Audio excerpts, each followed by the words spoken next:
الحمدللہ رب العالمین والصلاة والسلام علی سید الانبیاء والمرسلین وعلی آلہ واصحابہ اجمعین اما بعد فاعوذ باللہ من الشیطان الرجیم بسم اللہ الرحمن الرحیم انما یخشی اللہ من عبادہ العلماء صدق اللہ مولانا العظیم ان اللہ وملائکتہ یصلون علی النبی یا ایہا الذین آمنوا صلوا علیہ وسلموا تسلیما اللہم صلی علی سیدنا و مولانا محمد وعلی آل سیدنا و مولانا محمد مبارک وسلم الصلاة والسلام علیکہ یا سیدی یا رسول اللہ وعلی آلکہ و اصحابکہ یا سیدی یا حبیب اللہ واجب الاحترام معزز و مکرم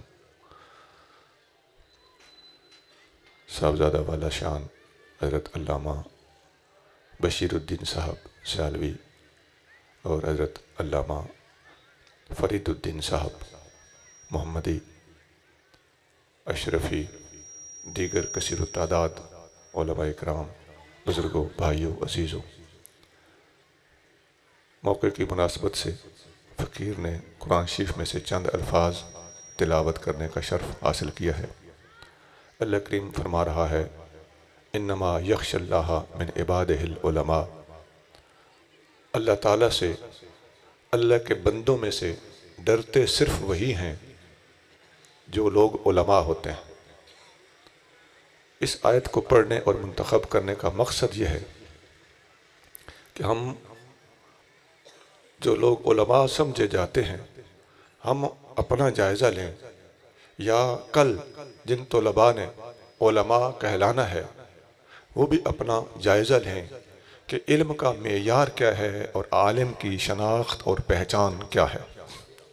کیا عالم صرف بڑی پگڑی باندھ لینے سے اور لمبا جبہ پہن لینے سے یا بہت بڑے ممبر پر بیٹھ جانے سے عالم بن جاتا ہے، یا اس کی کوئی قرآن و سنت کی روشنی میں شناخت بھی بیان کی گئی ہے؟ پہلی شناخت جو میں نے آپ کے سامنے رکھی ہے کہ عالم ہوگا تو اللہ سے ڈرے گا۔ حدیث شریف میں آتا ہے، صحیح بخاری میں حدیث ہے، نبی کریم صلی اللہ علیہ وآلہ وسلم کے سامنے کچھ صحابہ کرام کی ایک درخواست پیش ہوئی کہ وہ تارک الدنیا ہونا چاہتے تھے۔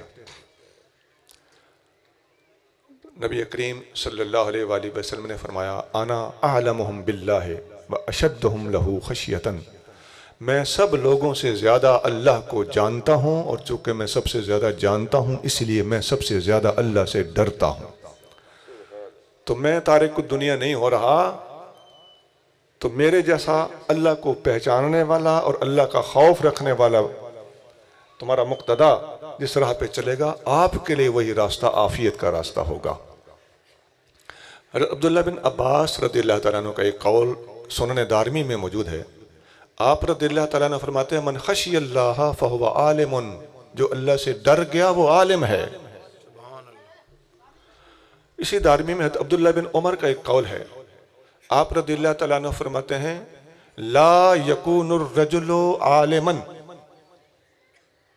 بندہ اس وقت تک عالم نہیں ہو سکتا حتی لا یحسد من فوقہ ولا یحقر من دونہ، جب تک اپنے سے اوپر والے پر حسد نہ چھوڑ دے، جب تک اپنے سے نیچے والے کو حقیر سمجھنا نہ چھوڑ دے، بلا یبتغی بعلمہ ثمنا، اور جب تک وہ اپنے علم کے ذریعے سے دولت کمانا نہ چھوڑ دے، علم کو ذریعہ معاش نہ بنا لے۔ یہ چنگی اوکھی شرط ہے، اس پر پورا اترنا جب ہم شروع کریں گے تو اپنے بارے میں عالم ہونے کی ساری غلط فہمیاں دھل جائیں گی۔ سونا، علم صرف الفاظ کو یاد کر لینے اور سٹیج پر کھڑے ہو کے ان کو بیان کر لینے کے ملکے کا نام نہیں ہے۔ علم ایک اندر ڈالی گئی روحانی نعمت ہے، اور اللہ تعالیٰ کا دیا ہوا وہ اخلاص کے نتیجے میں پیدا ہونے والا روحانی عنصر ہے جس کو اصل میں علم کہا جاتا ہے۔ وہ جو صدیق اکبر کے بارے میں آتا ہے کہ ما سبقکم ابو بکر بکثرت الصلاۃ ولا الصیام ولیکن بالشیء الذی وقر فی قلبہ، ابو بکر تم سے آگے نماز روزوں کے ذریعے سے نہیں نکلا بلکہ اندر کے اخلاص کی وجہ سے آگے نکلا ہے۔ حضرت امیرہ ایک تابعی ہے، ان کا واقعہ سنن دارمی میں لکھا ہوا ہے۔ وہ فرماتے ہیں کہ ایک نوجوان کو اس کے والد نے علم حاصل کرنے کے لیے کہیں بھیجا، بچہ علم پڑھ کے آیا، والد صاحب نے پوچھا کیا سیکھ کے آئے ہو؟ بچے نے کچھ احادیث سنائی، والد نے کہا میں اس کو علم نہیں مانتا، جاؤ دوبارہ علم سیکھ کے آؤ۔ وہ واپس چلا گیا، کچھ عرصے کے بعد پھر آیا، والد نے پوچھا کیا سیکھ کے آئے ہو؟ بچے نے سمجھا شاید پہلے میں نے زبانی سنایا تھا، والد صاحب مطمئن نہیں ہوئے تھے، اب کچھ لکھ کے دوں شاید اس طرح راضی ہو جائیں۔ اس نے کچھ لکھ کے دیا، والد نے کہا یہ سفید کاغذ ہے اور اوپر کالی سیاہی ہے، مجھے تو یہی کچھ نظر آ رہا ہے، میں اسے بھی علم نہیں مانتا۔ اب اگرچہ یہ علم ہیں سارے، جس معیار پر وہ اپنے بیٹے کو بحیثیت عالم دین دیکھنا چاہتا تھا، بات اس کی ہو رہی۔ بچہ پھر چلا گیا، عرصے کے بعد آیا تو والد نے پوچھا کیا سیکھ کے آئے ہو؟ اس نے سوچا اب والد صاحب سے کہتا ہوں ابا جی آپ خود پوچھ لو، شاید اس طرح راضی ہو جائے۔ والد نے خود پوچھنا شروع کر دیا۔ والد نے کہا اگر تم راستے میں جا رہے ہو اور ایک بندہ تمہاری تعریف کرتا ہے، دوسرا بندہ تمہاری مخالفت کر کے تمہیں گالیاں دیتا ہے، تم کس طرف جھکو گے؟ اس نے کہا ابا جی تعریف کرنے والے پر میں خوش نہیں ہوں گا، برا کہنے والے کا میں برا نہیں مناؤں گا، بلکہ میں دیکھوں گا کہ میرے اپنے اندر یہ چیزیں ہیں یا نہیں، میں اپنی اصلاح کروں گا، ان دونوں میں سے کسی کو کوئی لفٹ نہیں کروں گا اور حق کے راستے پر اپنا سفر جاری رکھوں گا۔ سونا دینی کام کرنے والوں پر بکرے قربان ہونے کے لیے بھی آتے ہیں اور کتے بھونکنے کے لیے بھی آتے ہیں۔ جو کسی سے ڈر کے کام چھوڑ دے وہ بھی مخلص نہیں، اور جو کسی سے چڑ کے کام شروع کر دے وہ بھی مخلص نہیں۔ اپنی لائن سیدھی رکھو، نظر اپنے رب اور رب کے رسول پر اور آخرت پر رکھو، کلمہ حق بولتے چلے جاؤ، حکمت عملی کو اپنے ہاتھ سے ضائع نہ کر بیٹھنا۔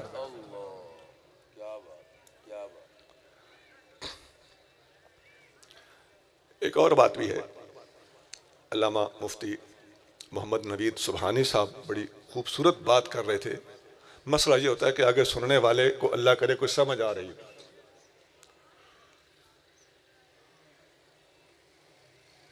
امام مسلم نے مقدمہ صحیح مسلم میں کچھ بڑی خوبصورت باتیں لکھی ہیں۔ مقدمہ بڑے کام کی چیز، طالب علم کو مسلم شریف کی پہلی حدیث شروع ہی نہ کرائی جائے جب تک مقدمہ کلیئر نہ کرا لیا۔ عالم کو محتاط عالم بنانے کے لیے اور محقق بنانے کے لیے وہ مقدمہ خشت اول کی حیثیت رکھتا ہے۔ اس میں بڑی باتیں ہیں، یہاں ایک آپ کو سنانے لگا ہوں۔ عالم وہ بھی نہیں ہوتا جس نے زیادہ کتابیں لکھی ہوں، یہ مصنف کتب کثیرہ، یہ کوئی بڑا عالم ہونے کی نشانی نہیں ہے۔ میں آپ کو بے وقوف سے بے وقوف آدمیوں کی لکھی 5-5 7-7 جلدوں میں کتابیں پاکستان چھوڑ سرگودا کے لوگوں کی لکھی دکھا سکتا ہوں۔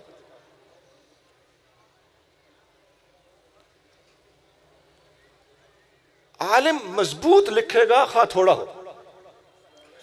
حضرت مجدد فسانی نے کتنی تفسیریں لکھی ہیں، حدیث کی کتنی شروع لکھی ہے، لیکن جو کام کر کے دکھایا ہے کوئی مائی کا لال جو ان کے معیار پہ پورا اتر سکے؟ امام غزالی نے کتنی کتابیں لکھی ہیں، چند کتابیں۔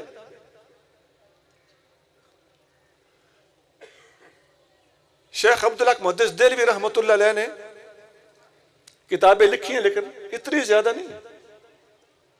اگرچہ یہ علماء کتابیں لکھتے رہے لیکن ان کے اپنے زمانے کا بہترین عالم ہونے کا پیمانہ، معیار اور پرکھ کتب کثیرہ نہیں ہے، اور زیادہ حدیثیں جمع کرنا یہ بھی کوئی نہیں۔ ایک کتاب میں میں نے ہزاروں حدیثیں جمع کر دی ہیں، میں نے لاکھوں حدیثیں جمع کر دی ہیں، اتنا آج تک کام کسی نے نہیں کیا۔ اس قسم کے ڈائلاگ بول دینا آسان ہے، لیکن اگلے علماء کے معیار پر پورا اترتے ہوئے مضبوط کام کرنا۔ خدا کی عظمت کی قسم، اگر تمہارا 8 صفحے کا مضبوط رسالہ ہے جو تم نے امت مسلمہ کو پوری ذمہ داری کے ساتھ دیا ہے، تو وہ تمہاری 8000 صفحات پر مبنی کسی کتاب کے مقابلے پر بدرجہ بہتر ہے۔ امام مسلم لکھتے ہیں، جو میں بات سنانا چاہتا تھا، کہ جو لوگ کچی پکی، رائٹ لیفٹ، رتب و یابس روایات جمع کر کے اپنی کتابوں کا حجم بنا کر یہ کہلوانا چاہتے ہیں کہ ما جمع فلان من الحدیث وما صنف فلان من الکتب، یہ الفاظ امام مسلم کہ فلاں نے کتنی زیادہ حدیثیں جمع کر دی ہیں، ماشاءاللہ، اور فلاں نے کتنی زیادہ کتابیں لکھ دی ہیں، آج تک نہیں لکھی گئیں، ماشاءاللہ۔ تو امام مسلم لکھ رہے ہیں کہ ایسا بندہ کچی باتیں کرنے والا، ایسا بدنصیب آدمی لکھتے ہیں۔ امام مسلم بدنصیب کا لفظ لکھتے ہیں، لا نصیب لہ فی العلم، علم کے معاملے میں بدنصیب شخص ہے، اور اس کو عالم کہنے کی بجائے اسے جاہل کہنا زیادہ مناسب ہے۔ تو سنا، یہ میں اپنی اور اپنے دوستوں کے حوالے سے ہم بات کر رہے ہیں کہ ہماری اپنی محکمے کی بات ہے۔ زیادہ نہیں جو کچا ہو، تھوڑا جو مضبوط ہو۔ یہ ہر میدان میں اللہ اس کے رسول کا دیا ہوا اصول ہے۔ ہم اوراد و وظائف بھی پڑھتے ہیں، بخاری مسلم حدیث ہے، نبی کریم صلی اللہ علیہ وسلم نے فرمایا ان احب الاعمال عند اللہ ادومھا وان قل، اللہ کو سب سے زیادہ عمل وہ پسند ہے جس پر ہمیشگی کی جائے، خواہ وہ تھوڑا سا ہو۔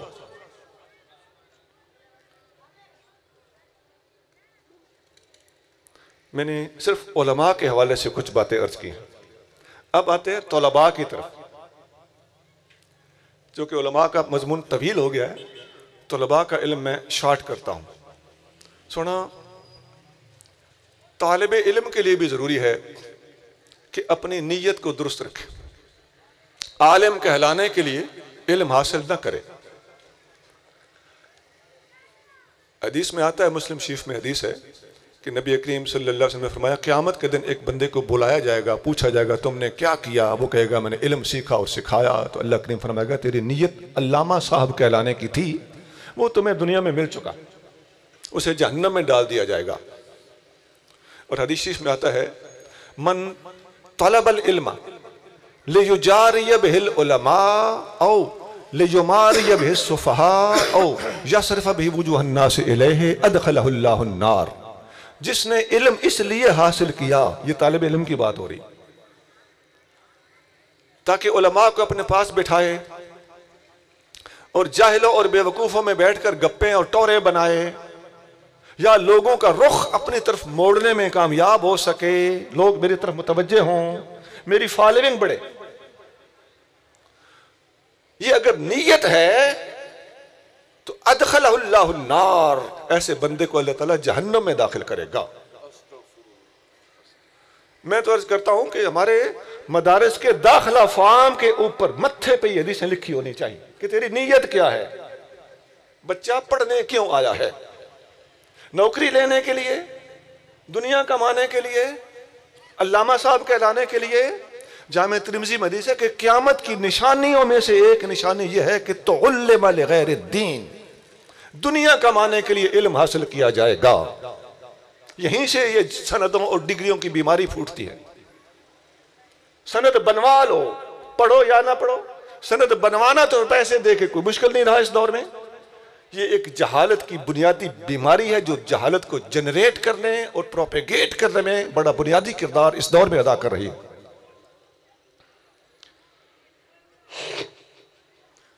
ایسا مخلص طالب علم ہوتا ہے جو جب علم سیکھنے جاتا ہے تو فرشتے اس کے راستے میں پر پھیلاتے ہیں، اور جو دنیا سیکھنے کے لیے گھر سے نکلا ہے وہ اس خوش فہمی کا شکار نہ ہو۔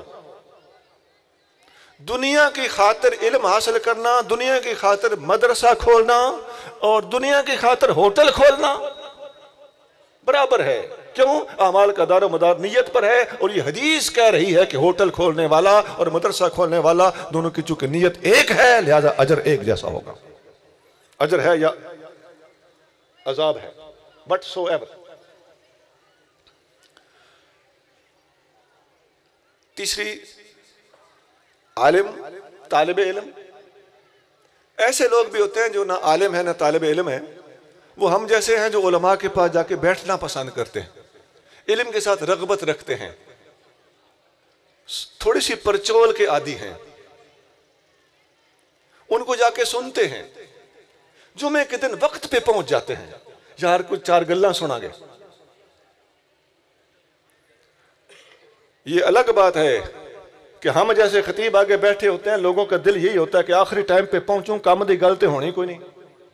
اللہ کرے ہم کام کی بات کریں، اور کہ جب کام کی بات ہو تو اللہ کرے عوام الناس میں بھی یہ شعور پیدا ہو کہ ٹائم پہ خطاب سننے کے لیے آ جایا کریں۔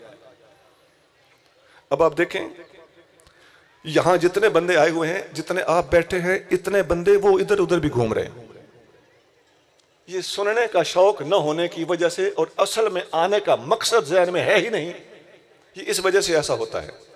لوگ باہر ریڑیوں پہ کھڑے ہوتے ہیں، ٹانگریاں لے رہے ہوتے ہیں، جو میلہ دیکھنے آتے ہیں وہ سننے نہیں آتے۔ اور قرآن حدیث بنیادی طور پر علم حاصل کرنے کا ذریعہ ہے ہی سماع، سننا۔ فلاں عالم کا فلاں عالم سے سماع ثابت ہے، فلاں آدمی کا صحابی سے سماع ثابت ہے، فلاں آدمی کا حضور سے سماع ثابت ہے۔ سماع بڑی چیز ہے، جیسے اعلیٰ حضرت علیہ رحمۃ نے لکھا ہے کہ علم افواہ رجال سے بھی حاصل ہوتا ہے۔ مرد جب افواہ کہتے ہیں منہوں کو، مرد جب بولتے ہیں تو سننے والا سنتا ہے، کتابیں نبی آتی ہوں تو صرف زبان سے نکلی بات کو کان سے سن کر سینے میں اتار دینے، یہ بھی علم حاصل کرنے کا ایک بہترین بلکہ بنیادی ذریعہ ہے۔ حدیث میں آتا ہے، جامع ترمذی میں حدیث ہے، آقا کریم صلی اللہ علیہ وسلم نے فرمایا، نضر اللہ عبدا سمع مقالتی، اللہ تعالیٰ آباد رکھے اس بندے کو جس نے میری بات کو سنا۔ لکھا پڑھا کی بات نہیں ہو رہی، سنا۔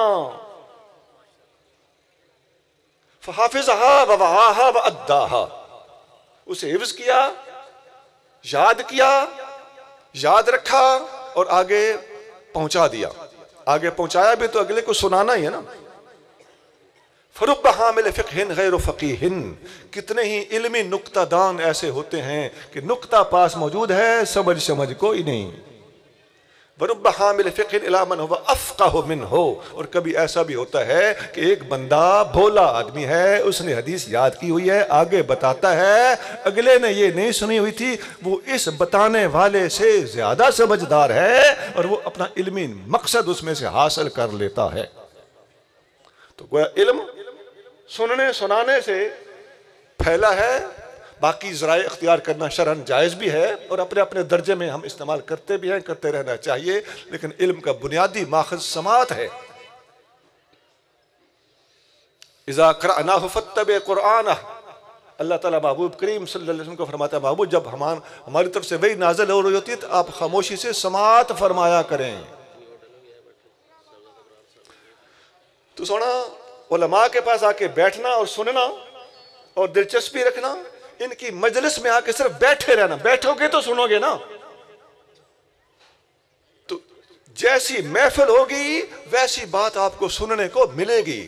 گندے لوگوں میں بیٹھو گے گندی باتیں سنو گے، علماء اور صوفیاء کے پاس بیٹھو گے تو عالمانہ اور صوفیانہ باتیں سنو گے، اور دین کا رخ بدلنے کے لیے بنیادی حیثیت رکھتی ہے محفل، مجلس، سوسائٹی، اٹھنا بیٹھنا۔ حضور کریم صلی اللہ علیہ وآلہ وسلم فرماتے ہیں کہ المرء علی دین خلیلہ، آدمی اپنے بیٹھکی کے مذہب پر ہوتا ہے، کس کے پاس بیٹھتا ہے۔ فَلْيَنْظُرْ أَحَدُكُمْ مَنْ يُخَالِلْ، میرے امتیوں غور کر لیا کرو تمہارا اٹھنا بیٹھنا کن لوگوں میں ہے۔ میں درخواست کروں گا کہ آج کے بعد علماء، صوفیاء اور بزرگوں اور دینی لوگوں کے پاس اٹھنا بیٹھنا شروع کر دیجئے، چھوڑ فلمات، چھوڑ تاشاں۔ ہمارے جٹ کہتے ہیں مجلس تو خصلت تخم توسیر، یہ پنجابی کا جملہ ہے جی، محسوس نہ کریں۔ مجلس سے خصلت ہوتی ہے اور تخم سے عادتیں بنتی ہیں. یہ غالب چیز کی بات ہو رہی ہے. تو مجلس سے خصلت ہوتی ہے. انسان نیکوں میں بیٹھے گا نیک بنے گا، بدوں میں بیٹھے گا بد بنے گا، چرسیوں میں بیٹھے گا چرسی بنے گا، سگریٹ والوں میں بیٹھ کر سگریٹ سیکھے گا، نمازیوں میں بیٹھ کر نماز سیکھے گا. خدا کی قسم ولیوں میں بیٹھ کر ولی بنے گا اور شیطانوں میں بیٹھ کر شیطان بنے گا. ولی بننے کا طریقہ ہی اور کوئی نہیں. لکھ لو میری بات. ولی کی محفل ولی بناتی ہے، نبی کی محفل صحابی بناتی ہے، صحابی کی محفل تابعی بناتی ہے، تابعی کے پاس بیٹھنا تبع تابعی بناتا ہے. یہ بیٹھے تو پھر کچھ سنانا، سننے کی نوبت آئے گی جب بیٹھو گے. یعنی ہونا چاہیے رچھ مسیتے جاوے نہیں تے ملا جنگل جاوے نہیں تے رچھ مسیتے آوے نہیں. یہ میں نے آپ کو 3 طبقے بتائے ہیں: علماء، طلباء اور انہیں کے پاس آ کے بیٹھنے والے ہمارے جیسے عامی لوگ. اس کے پاس وہ لوگ ہوتے ہیں جو نہ علماء ہیں نہ طلباء ہیں نہ ان کے پاس آ کے بیٹھتے ہیں، لیکن کم از کم اتنا ہے کہ محبت رکھتے ہیں، دین سے محبت، دین والوں سے محبت رکھتے ہیں. گھر بیٹھے خط لکھ دیتے ہیں: بابا جی میں آ نہیں سکتا لیکن 10 روپیے میری طرفوں قبول فرماؤ. گھر خرچ کر لینا، مدرسے پہ لگا دینا، طلباء پہ لگا دینا، مسجد میں لگا دینا، کسی دینی کام پہ لگا دینا، اپنی ثواب دید سے لگا دینا. ایسا ہوتا ہے. یہ لوگ اگرچہ اپنے رتبے کے لحاظ سے ان 3 سے بھی نیچے ہیں، لیکن یاد رکھو قربانیاں دینے میں یہ سب سے آگے ہوتے ہیں. ہم نے تجربہ کیا، سب سے زیادہ فنڈ یہ دیتے ہیں. اپنے بزرگ کے لیے گرم سرد ہو جانا یہی کرتے ہیں. دین کی غیرت کی خاطر اپنی جان کا نذرانہ پیش کر دینا، جلوسوں اور دھرنوں میں باہر نکل آنا اور سینے پہ گولیاں کھانا. یہ 4تھی قسم کے لوگ ہوتے ہیں. اور یہ عوام ہوتے ہیں، یہ بھولے ہوتے ہیں. ان کی اکثریت جنت میں ہوگی. نبی کریم صلی اللہ علیہ وآلہ وسلم فرماتے ہیں: ان اکثر اہل الجنت البلہ. جنت میں اکثریت ان لوگوں کی ہوگی جو بھولے ہوتے ہیں. ہمارے تک کچھ روحانی لوگوں کی باتیں پہنچی ہیں جو بتاتے ہیں کہ اگے ہم نے دیکھا کہ بڑے بڑے پھنسے ہوئے ہیں اور یہ جھلے کلے لوگوں کی وہاں پہ موجیں لگی ہوئی ہیں. سونا، جتنی بڑی عمارت ہوتی ہے اتنا بڑا خطرہ ہوتا ہے. جو ہم سے لوگوں کو امیدیں ہیں، مذہبی طبقے کو، اللہ کرے ہم ان امیدوں پہ پانی نہ پھیر دیں. کام کرو نہیں جے کرنا ہے نا تے بھاویں اندر کچھ ہے یا نہیں، اگلے بزرگوں کی راہ نہ چھوڑنا. دین کے متھے پہ بدنما داغ نہ بننا. اور جس نے اگلا رستہ اختیار کر لیا اس کے علاوہ جنت کو رستہ جاتا ہی کوئی نہیں. 15ویں صدی والے 14ویں صدی والوں کی راہ پہ چلیں گے تو جنت کا راستہ ملے گا. ڈائریکٹ کوئی راستہ نہیں. 14ویں والے 13ویں کے راستے پہ، 13ویں والے 12ویں کے راستے پہ، اور یوں چلتے چلتے اہدنا الصراط المستقیم کی لائن تمہیں میسر آئے گی، پھر جنت میں جاؤ گے اور پھر مغفرت کا راستہ کھلے گا. اپنی مرضی سے، اپنے ذوق، سینے کے زور سے قرآن کی شرح، تفسیر حدیث کی شرح، میرا ذوق یوں کہتا ہے، تیرا ذوق گیا بھاڑ میں.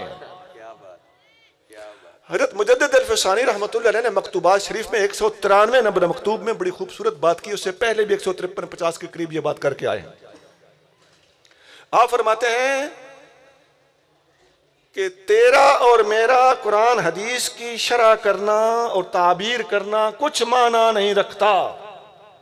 قرآن و سنت کی وہی تعبیر معتبر ہے جو اگلے بزرگوں نے کر دی ہے. اگر ان کا راستہ چھوڑو گے تو ہر بدعتی، گمراہ، فاسق، فاجر، بے ایمان قرآن و سنت سے ہی استدلال کا دعویٰ رکھتا ہے. فیصلہ کیسے ہوگا؟ مجدد پاک نے فرمایا فیصلہ اس وقت ہوگا جب تمہاری تعبیر قرآن و سنت اگلے بزرگوں کی تعبیرات کے عین مطابق ہوگی. میں کہتا ہوں یہ جملہ سینے پہ لکھ لو، خدا کی عظمت کی قسم، عقائد، نظریات، احکام سب کچھ تمہارے سیدھے ہو جائیں گے۔ اجماع اور جمہور کو کبھی نہ چھوڑا جائے۔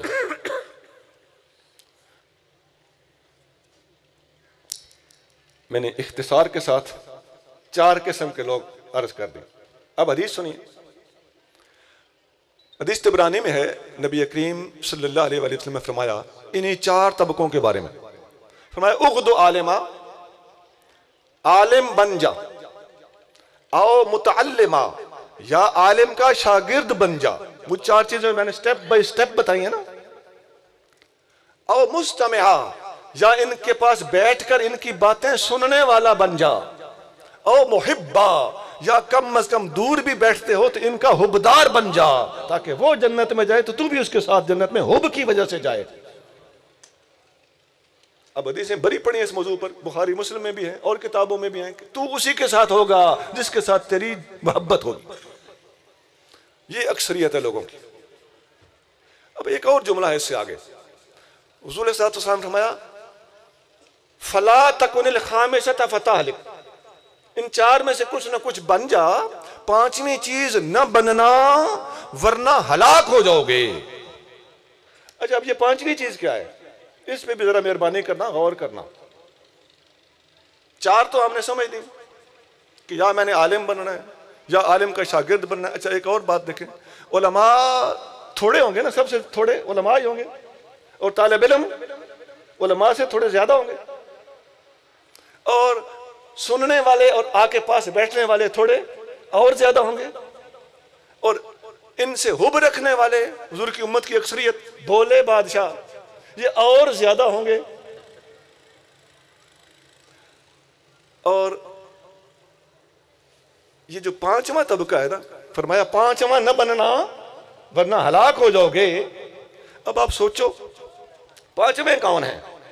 میں نشانی بتا دیتا ہوں۔ علمی بحث اپنی جگہ پہ، اختلافات اپنی جگہ پہ، یہ 5واں ٹولہ وہ ہوتا ہے جب بھی آپ دنیا میں کہیں دیکھو دین کی، اسلام کی، علماء کی توہین کرتا ہوا، یہ مذہبی لوگ ایسے ہوتے ہیں۔ مولویاں دا اے حال ہے، یک سر تمام مولویوں کے ہی خلاف بول جانے والا بندہ 5واں بندہ ہے، جس کے بارے میں حضور نے فرمایا فتہلک، 5واں نہ بننا ورنہ ہلاک ہو جاؤ گے۔ آپ کتابیں پڑھ لو، میڈیا کھول لو، اخبارات دیکھ لو، لوگوں کے پاس بیٹھ کے ان کی گفتگو سن لو، میرا سونا جہاں بھی کسی بندے کو بولتا دیکھو سارے مولویوں کے خلاف بول رہا ہے، سمجھ لو کہ اس کے بارے میں نبی پاک نے فرمایا ہے یہ 5واں بندہ ہے، 5واں بندہ نہ بننا ورنہ ہلاک ہو جاؤ گے۔ یہ ہلاک ہو چکا ہے۔ اب اس کی تفصیل کیا ہے، وہ کون کون سے لوگ ہیں، ان کا تعلق کس کس طبقے سے ہے، وہ آپ کے اندر موجود ہیں۔ کہیں وہ ختم نبوت کے منکر کے روپ میں ہیں، کہیں وہ صحابہ کرام کو گالیاں دینے کے روپ میں ہیں، کہیں وہ تصوف کا ڈھونگ رچائے ہوئے ہیں۔ ملا کو کیا پتا ہے؟ اس قسم کا جب لفظ سنو تو میں ان لوگوں کو بھی کہتا ہوں کہ ایسا لفظ بولنے والوں، آپ 5ویں طبقے کے لوگ ہو جن کو حضور نے فرمایا ہے کہ یہ ہلاک لوگ ہیں۔ اور آپ دوستوں کو بھی عرض کر رہا ہوں کہ ایسے لوگوں کو فوراً پہچان جانا، زیادہ گہرائیوں میں جانے کی ضرورت نہیں ہے۔ کوئی نہ کوئی اوٹ پٹانگ شٹل کوڑ کڑل ان اپنے حق میں کھڑے ہوئے ہوں گے، کسی نہ کسی ایک آدھ عالم دین کی کوئی نہ کوئی کمزوری انہیں پکڑی ہوئی ہوگی، لیکن مجموعی طور پر طبقہ علماء کے خلاف بولنے والا کبھی بھی نبی کریم صلی اللہ علیہ وسلم کا امتی اور مخلص مسلمان نہیں ہو سکتا۔ میری گفتگو کا انداز اور طریقہ بیان تھوڑا سا ایسا تھا کہ ہم یہ سبق کے طور پر یہاں سے یاد کر کے جائیں۔ میں آخر میں دہرانے لگا ہوں۔ پہلا طبقہ علماء کا ہے، دوسرا طالب علموں کا ہے، تیسرا ان کے ساتھ اٹھنے بیٹھنے والوں کا ہے، چوتھا ان سے محبت رکھنے والوں کا ہے۔ یہ سارے پاس طبقے ہیں، کسی نہ کسی درجے میں یہ پاس ہیں۔ اور 5واں طبقہ جو ہے وہ ہے جو سارے ہی علماء کے خلاف ٹیں ٹیں کرتا ہے، وہ ہلاک ہونے والا طبقہ ہے۔ سبحان ربک رب العزت عما یصفون وسلام علی المرسلین والحمد للہ رب العالمین.